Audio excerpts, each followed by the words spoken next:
تو شاہ جی فرما رہے ہیں حضرت شماس بن عثمان کی بات بھی کر دیں.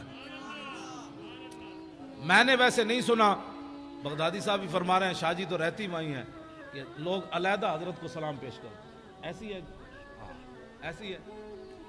میں تو وہاں گیا تھا, وہ ایک افغانی موٹا سا حرام خور, میں نے جوتے دور اتارے تو وہ مجھے کہنے لگا مولوی تو اتنے کیوں جوتے اتارے؟ میں آکھا جوتے میرے تینوں کیڑا ڈیڈا ہی اتار دے.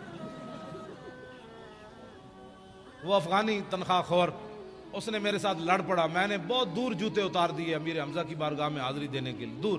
وہ میرے ساتھ لڑ پڑا, وہ کہنے لگا جوتے کیوں اتارے؟ میں کہا میری مرضی یار, تیری ڈیڈے کی در. کہنا یہ نہیں, تو نے غلط بات کی ہے. میں نے کہا اس میں غلط کیا بات ہے, تو نے مجھے خرید کر دی ہے یا خرید کر دینے ہیں؟ کہنے لگا نہیں اس سے بدعت پھیلتی ہے, اس سے شرک پھیلتا ہے. میں نے کہا جا ٹھولیا, شرک پھیلتا ہے, تمہیں شرک کی تعریف ہی نہیں آتی, بک بک کرتے ہو. ایسی بک بک کرتا ہے. یہ جتنے کھڑے ہوتے ہیں وہاں تنخواہ خور, آپ کم از کم قیامت والے دن یہ تو گواہی دیں گے نا کہ علماء اہل سنت دنیا کے کسی کونے میں گئے تو حضور کی بات کی, اور یہ جہاں حضور کے سامنے کھڑے ہو کر بھی حضور کے خلاف بات کرتے ہیں. یہ تو صرف میرے آقا کی رحمت للعالمین ہی ہے. مولویوں تمہاری شکل سلامت ہے, ہاں تمہاری یہ بک بک کی وجہ سے تم زمین میں نہیں دھستے. یہ تو عطائے عرب جلائے کرب فیوز عجب بغیر طلب, یہ رحمت رب ہے کس کے سبب بے رب جہاں تمہارے. شماس بن عثمان وہ صحابی ہیں جن کا حضور نے جنازہ نہیں پڑھایا میدان احد میں. اے توجہ نال گل سنی, میری پنجابی سمجھ آ رہی ہے آپ کو؟ نہیں میں اردو میں بات کر رہا ہوں, پنجابی بھی ساتھ کبھی. آج آپ کو میری بات سمجھ آ رہی؟ یہ بڑی توجہ سے سن, باتیں ساری توجہ والی ہیں لیکن یہ تو بہت سبحان اللہ.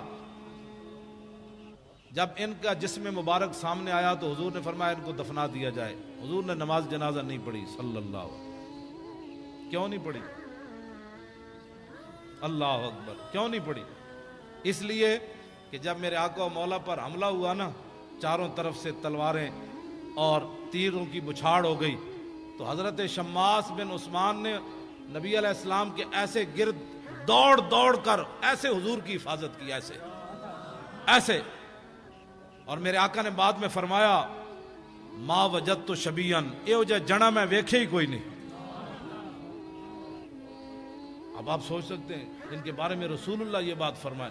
اب وہ کیسے گھومے کہ نہ کوئی تیر حضور کی طرف آیا, کوئی ادھر لگا, کوئی ادھر لگا, کوئی ادھر لگا, کوئی ادھر لگا, کوئی تلوار سے کیا چیز کٹی, کوئی جسم کے چھلنی ہو گیا, لیکن ایک چیز بھی ایسے گھومے حضور کی طرف کوئی نہیں آنے دی.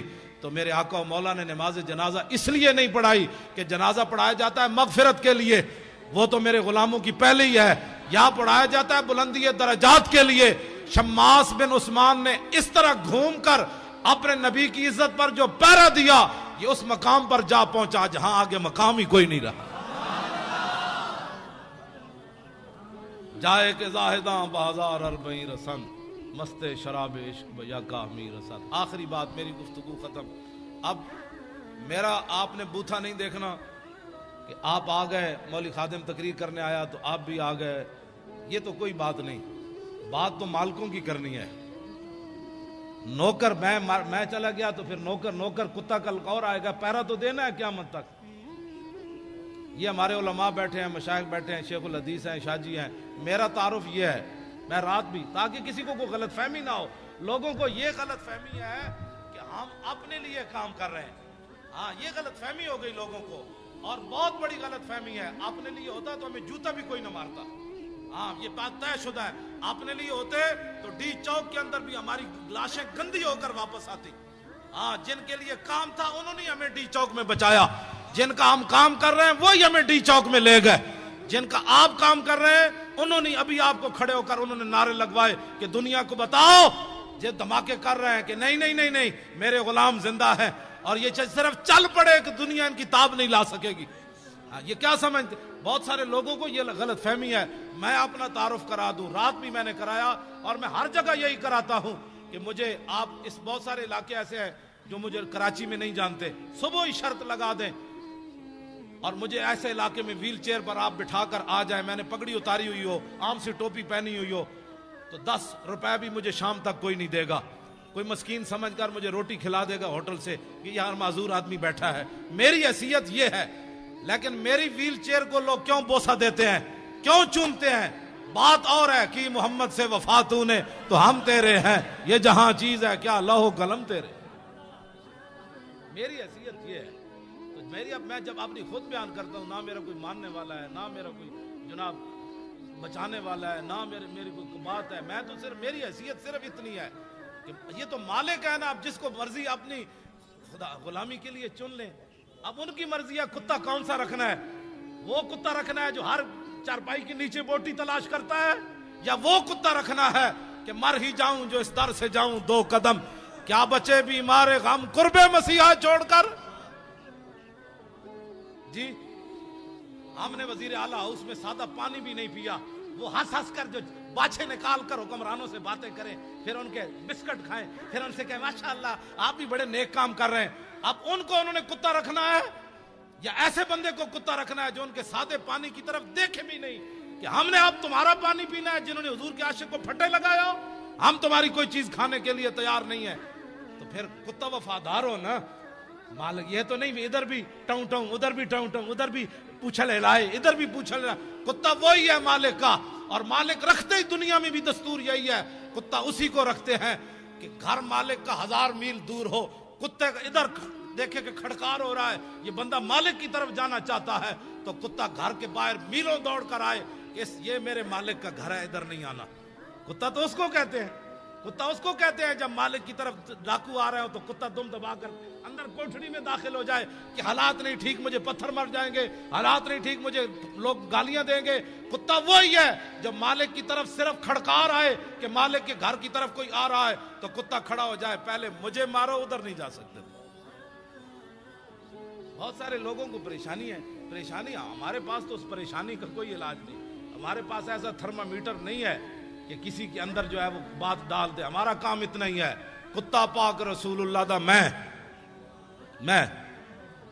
پہلے میں نے اپنی حیثیت بتائی کہ میری حیثیت کیا ہے، یہ مالکوں کا کرم ہے کہ انہوں نے مجھے کتا رکھا ہوا ہے، بس کتا پاک رسول اللہ کا میں، بھونکے شور مچاوے، ادھر بھی لاہور میں بھی ہر جگہ، پھر حکمرانوں کے سامنے بھی، جی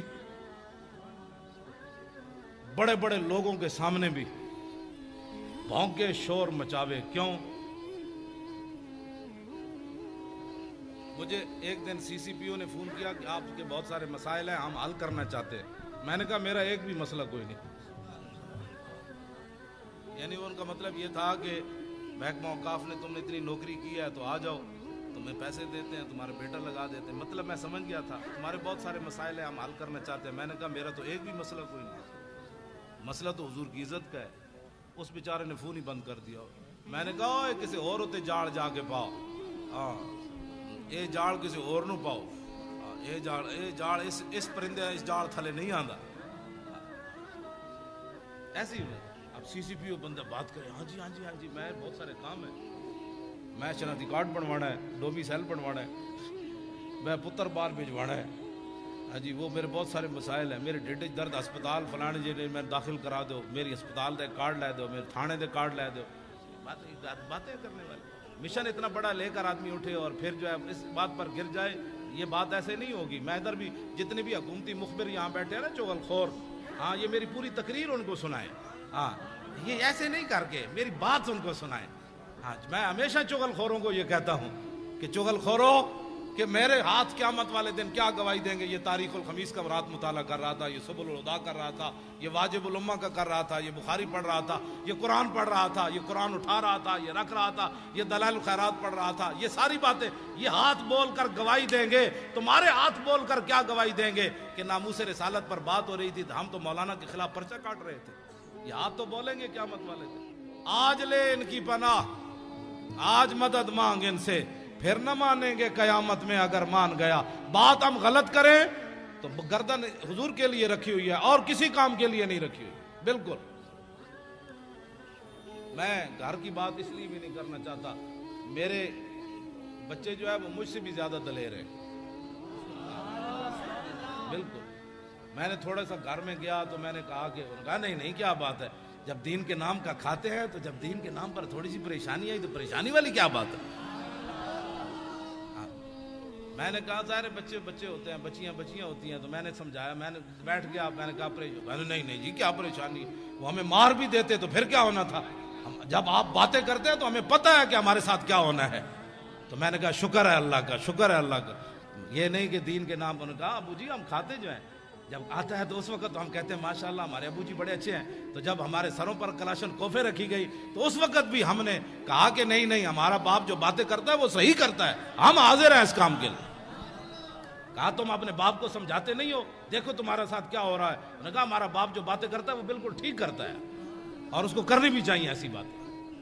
اب وہ کیا کرتے، میرے بچوں کو گولیاں مارنے سے تو رہے، انہوں نے سمجھا یہ دبک جائیں گے. انہوں نے نہیں پتا کہ میں تو دن رات ان کو یہی باتیں تبلیغ کرتا ہوں، گھر باہر بھی کرتا ہوں، ان کو بھی کہتا ہوں کہ بچوں جب حضور کی بات آ جائے تو بات پھر کچھ اور کرنی ہے، نہ سدا تو رہنا کوئی نہیں. یہاں جب جائیں تو طریقے سے تو جائیں. غازی علم الدین کی ماں جب آخری بار ملنے کے لیے میاں والی جیل گئی تو رو پڑی. تو علم الدین کہنے لگا ماں تو ایسی پریشان ہو گئی، بہت سارے ماؤں کے بچے پیدا ہوتے مر گئے، کوئی سانپ لڑے مر گئے، کسی کو ڈنگ لگا مر گئے، ڈوب کر مر گئے. تو کتنی خوش نصیب ہے کہ تیرا بیٹا جو ہے حضور کی عزت پر جان دے رہا ہے.